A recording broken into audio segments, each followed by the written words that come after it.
As a Taiwanese native who is calling Boston home for just a year, I'm not very familiar with American history. I first heard of the USS Cassin Young behind me from my friend who volunteers here. The history of the World War II warship and the lives of the people who served here immediately drew me in.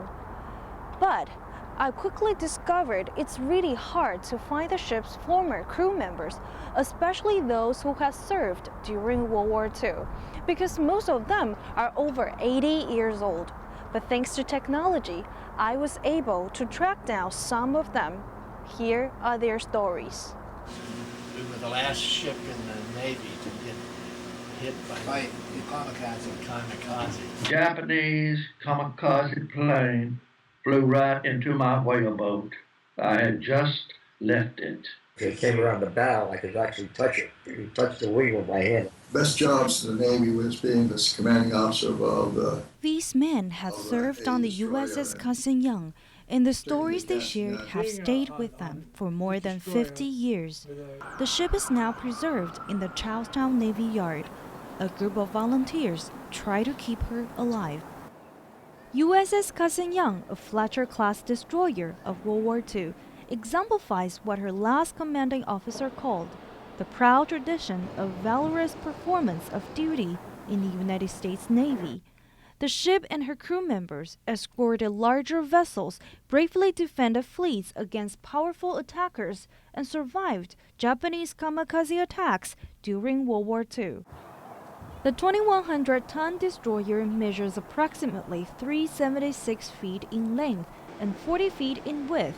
She was named after Captain Cassin Young, who was awarded the Medal of Honor for his heroism at Pearl Harbor. During the attack on Pearl Harbor, Captain Young took charge of an anti-aircraft gun to attack incoming Japanese planes, but he was blown overboard when the USS Arizona exploded. Somehow, he managed to swim through burning oil back to a damaged ship and steer it out of harm's way. Captain Young was killed in the naval battle of Guadalcanal on November 13, 1942. But the warrior's glory was not something Cassin Young's family talked a lot about. His grandson and his namesake didn't realize that his grandfather was truly a hero until he joined in the Navy in 1971. I knew a little bit about it, didn't know that much about it. My dad was a very humble man, didn't talk much about things. But I learned more about it, of course, when I joined the Navy. I started really learning about it. There was a room at the Naval Academy named the Cassin Young Room. All Naval Academy graduates who win the Congressional Medal of Honor get rooms named after them. Cassin Young II is honored to be a descendant of such a storied naval figure. I'm very proud about my grandfather and what he did. The warship was also as sturdy and resilient as the name she bears. As a destroyer, USS Cassin Young took up an important duty in World War II, protecting aircraft carriers from enemy's attacks. Many destroyers were sunk or badly damaged by Japan's kamikaze attacks. USS Cassin Young was struck 2 times in the invasion of Okinawa. The kamikaze attack was more than 67 years ago, but for Robert Poster, he still remembers the day vividly when USS Cassin Young got her first hit by Japanese kamikaze on April 12, 1945. I was up on the bridge at that time, and on a 40mm director. And one of the suicide planes, it was called the Val, came around the port bow.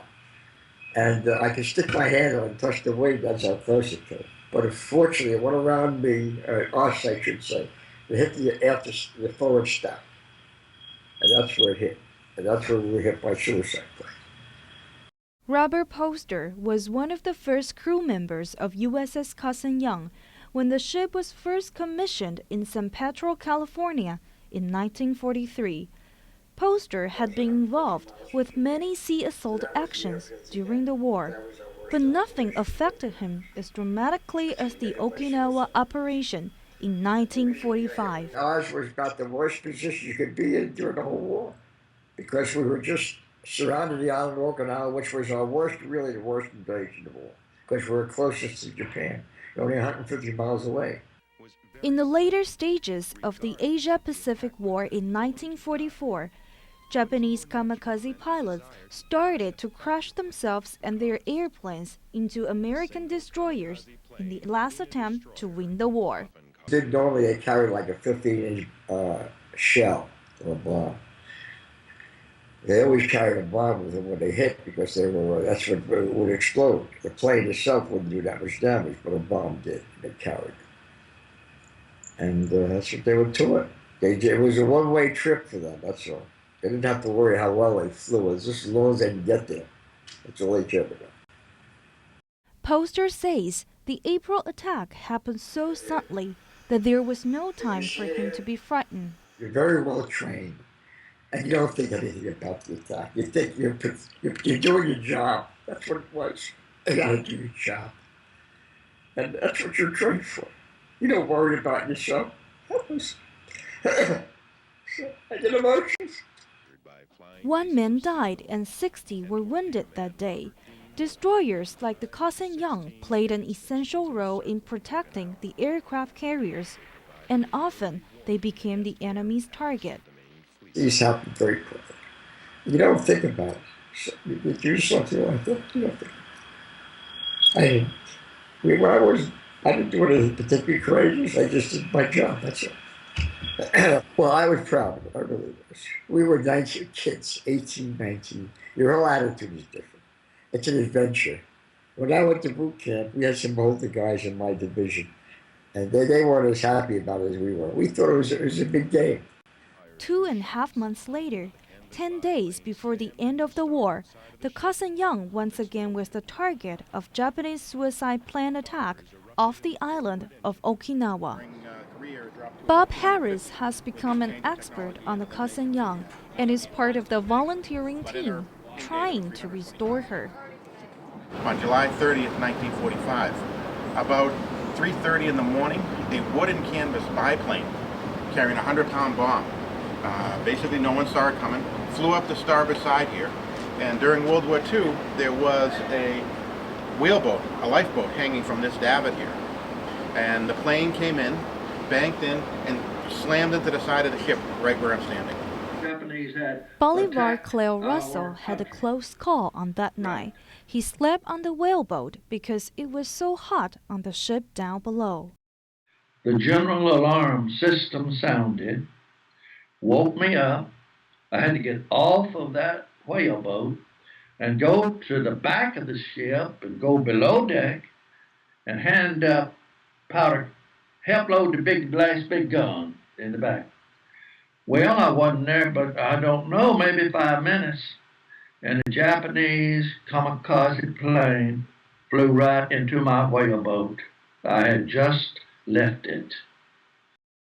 Richard Thacker was in the rear engine room during the second suicide attack. He passed away in 2007. His daughter, Barbara Thacker Kooning, recalled the story she has heard from her father. The stories was from the shipmate that he had the kamikaze in his sights, and he said he knew he had them, but he couldn't bring it down. And the reason was that the kamikaze was made of canvas. It was a canvas plane, and the bullets were passing right through the canvas. So they were not able to bring it down for that reason. During the July attack, USS Cassin Young suffered greater damage than the previous one, 2.5 months earlier. Everything from this ladderway past the 40 millimeters on the starboard side was destroyed. And I still remember so many of them laid out on the deck on the starboard side, and they were carried to Okinawa and buried in Okinawa. 22 crew members were killed, and more than 50 were wounded. Of the entire ship's company, 1 man in 4 was a casualty. That captain said that they would give the men that died in the kamikaze attack a proper burial, and they made wooden caskets, and they actually buried them on land. My father was one of 2 volunteers to bury those men. Even with a severe hit, the Cassin Young was quickly underway to fight another kamikaze attack. The Cassin Young was the last ship hit by kamikazes in World War II. Cassin Young then headed home for an overhaul. It took her a while before she was seaworthy again.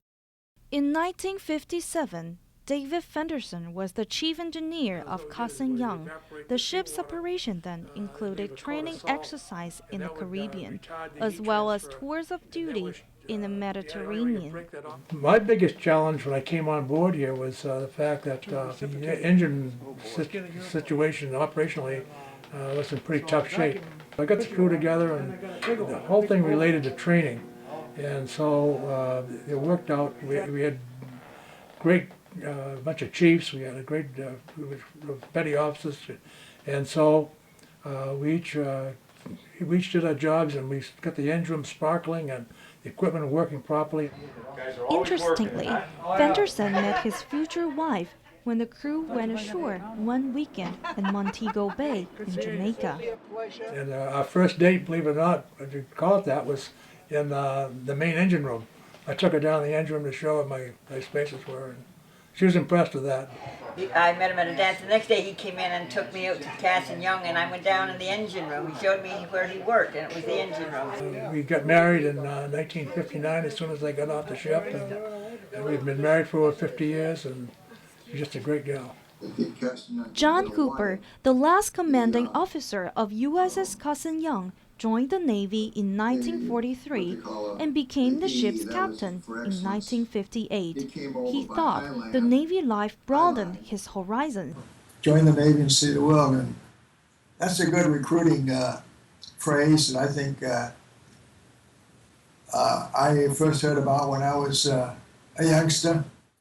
Captain Hooper always reflects upon the memories of Navy life aboard the Cassin Young.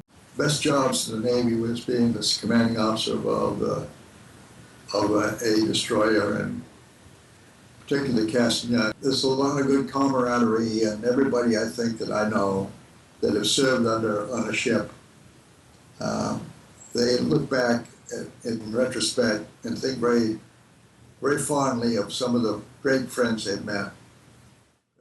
USS Cassin Young was decommissioned in 1960.